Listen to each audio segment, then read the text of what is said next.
the book of Ezekiel is not the answer that you receive when you ask people what their favourite book of the Bible is, or it's not the answer that's most commonly given. For many people, the book of Ezekiel is very difficult to interpret. It's got lots of apocalyptic imagery.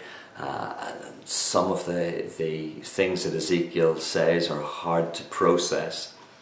But right at the end of the book of Ezekiel, and it is a difficult book, there's no two ways about it, and it's a book that really points out a lot of the problems that the people of Judah had and the sins that they committed, and explains the reason for their exile in Babylon. But right at the end of the book of Ezekiel, the tone begins to change. Ezekiel begins to talk about God restoring his people. Many of us are familiar with the passage about the valley of dry bones and then the river flowing from the temple. But right at the end, the very last words of the book of Ezekiel are these words: "The Lord is there."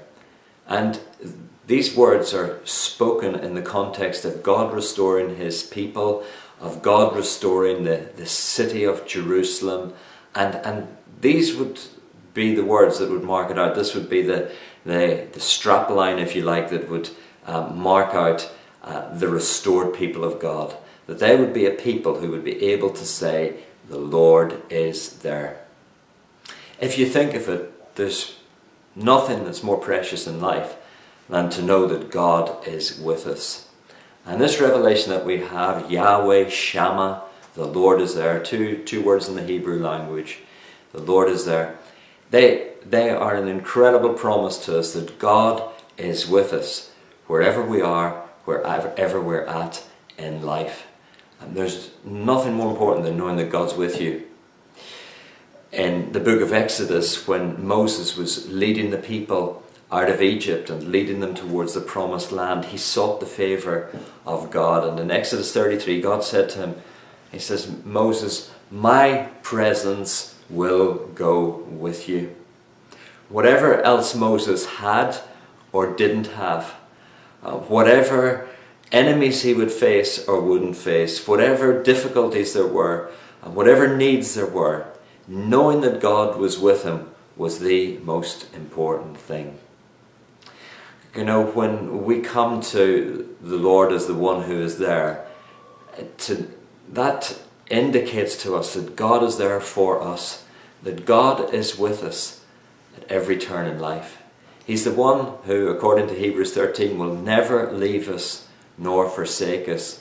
And the writer to the Hebrews goes on and he says, "Therefore we can boldly say, 'The Lord is my helper. I will not be afraid what people can do to me.'" You know, when you know that the Lord's with you and that he's your helper, you don't need to be afraid of anyone. You don't need to be afraid of what people can do to you, what the devil can do to you, what life can do to you. None of those things, because God is with you. What a great promise. Again, in the book of Isaiah, God promises his people, he says, "When you go through the waters, I will be with you, and when you go through the fire, you won't be burned." God is with us. What an incredible promise that is. And Jesus says, he says that he gives us the Holy Spirit to be with us forever. The Holy Spirit lives in you, and he is with you. Wherever you go, whatever you're doing, he is with you. What an amazing promise that is. Now, it's when we talk about the Lord is there and we talk about his presence with us, we're actually talking about the presence of his Spirit in our lives. And that means that he's not only there to protect us, to help us, he's also there to guide us. He's also there to show us the way. He's there to give us wisdom. He's with us, and all that he has and all his capability and ability he brings with him, and he makes available to us. So I want to encourage you to think and reflect in this study on the Lord who is there, the Lord who is with you, who goes with you.